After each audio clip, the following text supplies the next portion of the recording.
ہاتھ جوڑ کر میں ان سے گزارش کرتا ہوں کہ مجھے لڑنے دیں. میں خود وکٹم رہ چکا ہوں. میں جاؤں گا تو وکٹم جاتا ہے, وہ جاتے ہیں تو قاتل جاتا ہے. قاتل اور وکٹم کے جانے میں آسمان زمین کا فرق ہے. اس میں پالیٹکس نہ کریں, بیکاز آپ نے خود یہ کیا ہوا ہے. Once you advocate this cause, اس کی جو سینکٹیٹی ہے وہ کم ہو جاتی ہے. یہ ہم نے پی آئی ایل جو ہے دائر کی ہے ہائی کورٹ میں. یہ جو پولیس ویریفیکیشن سسٹم ہے, جس کو ہم مانتے ہیں کہ جو بیسک ہیومن رائٹس ہے ایک انسان کا, اس کے خلاف ہے. ہم اس کے خلاف جو کورٹ میں گئے ہیں. اب پی آئی ایلز کا ایک بہت بڑا ایک جو ہے ایک پروسیجر ہوتا ہے. پہلے ہم نے جو ہے ایک ریپرزنٹیشن بھیجی ڈی جی پولیس صاحب کو کہ صاحب یہ جو پولیس ویریفیکیشن سسٹم ہے اس کو رد کیا جائے, اور ایک انڈیویجول کا پولیس رپورٹ جو ہے وہ کلیکٹ کیا رادر دین پوری کلین کا. تو وہاں سے ہمیں کوئی جواب نہیں آیا. اس کے بعد جو ہے ہم ہائی کورٹ میں ہم نے ہفتہ پہلے دیا. ابھی یہ وہ رجسٹری میں گئی اور رجسٹری سے اب چیف جسٹس صاحب کے پاس گئی. پی آئی ایلز کا آج کل ایک نیا سسٹم ہے کہ پھر یہ چیف جسٹس ڈیسائیڈ کرتے ہیں کہ اس کا آگے کیا کریں گے. دنیا میں اور کسی بھی جگہ کسی بھی ملک میں یہ پریکٹس نہیں ہے کہ جہاں ایک کمیونٹی پنشمنٹ ہو کہ اگر پورے خاندان میں سے کسی ایک انسان نے غلطی کی ہو سارے خاندان کو بھگتنا پڑے. اس کے خلاف ہم نے آج پی آئی ایل دائر کی ہے, اور اللہ نے چاہا تو اس سے جو ہے اگر ہمیں کامیابی ملتی ہے تو لاکھوں لوگوں کو جموں کشمیر میں اس سے فائدہ ملے. نہیں ہے کہ جہاں ایک کمیونٹی پنشمنٹ ہو کہ اگر پورے خاندان میں سے کسی ایک انسان نے غلطی کی ہو سارے خاندان کو بھگتنا پڑے. اس کے خلاف ہم نے آج پی آئی ایل دائر کی ہے, اور اللہ نے چاہا تو اس سے جو ہے اگر ہمیں کامیابی ملتی ہے تو لاکھوں لوگوں کو جموں کشمیر میں اس سے فائدہ ملے.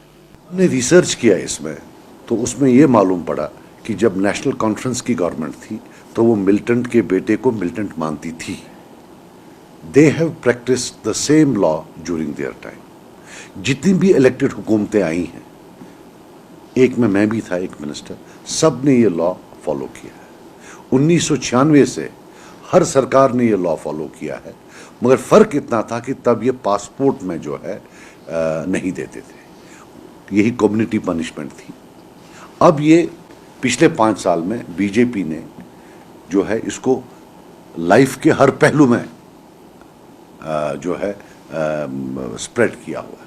سو چیف منسٹر صاحب کا یہ بولنا کچھ عجیب سا لگتا ہے, اور یہ پھر پولیٹیکل ایشو بنتا ہے, یہ ہیومن رائٹس کا ایشو نہیں بنتا ہے. میں اس لیے بولتا ہوں کہ میرا خود پاسپورٹ 5 سال بند تھا. So I have been through this. I am a victim and a victim is going their.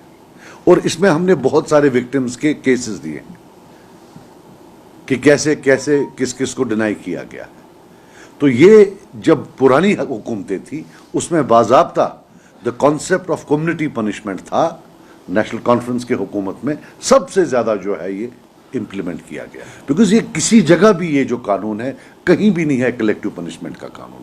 ہم نے جو سپریم کورٹ کا لیٹسٹ ججمنٹ آیا ہے بلڈوزر جسٹس پر, اس کا بھی حوالہ دیا ہے کہ اس میں اور اس میں کیا فرق ہے کہ آپ جو ہے. And we have also said that this law or this practice is not prevalent in any part of the world. دنیا میں اتنی ریپریسو ریجیمز ہیں, وہ انڈر دا ٹیبل کیا کریں وہ الگ بات ہے, لیکن ایسا documented form of collective punishment, community punishment is nowhere. یہ انگریز لوگ کرتے تھے 1860 یا 65, مجھے یاد نہیں ہے, یا 20. تب کچھ کمیونٹیز ہوتی تھیں. اگر وہ اس کمیونٹی کے لوگ چوری زیادہ کرتے تھے, قتل زیادہ کرتے تھے, تو انگریز حکمران جو ہیں ان کمیونٹیز کو بلیک لسٹ کرتی تھی. تو مجھے لگتا ہے یہ لا جو ہے نا اسی سے کہیں نہ کہیں انسپائر ہوا. جو آج کے یہ حکمران ہیں یہ نہیں رہیں گے, اٹھ کے چلے جائیں گے. پیچھے رہے گی ایک سوسائٹی جس میں لگ بھگ 40 to 50% سوسائٹی ہوگی. بھائی آپ کو پاسپورٹ نہیں ملے گا, آپ کو نوکری نہیں کرنے دیں گے, آپ کو بزنس نہیں کرنے دیں گے, تو پھر وہ کیا کرے گا؟ What will they do?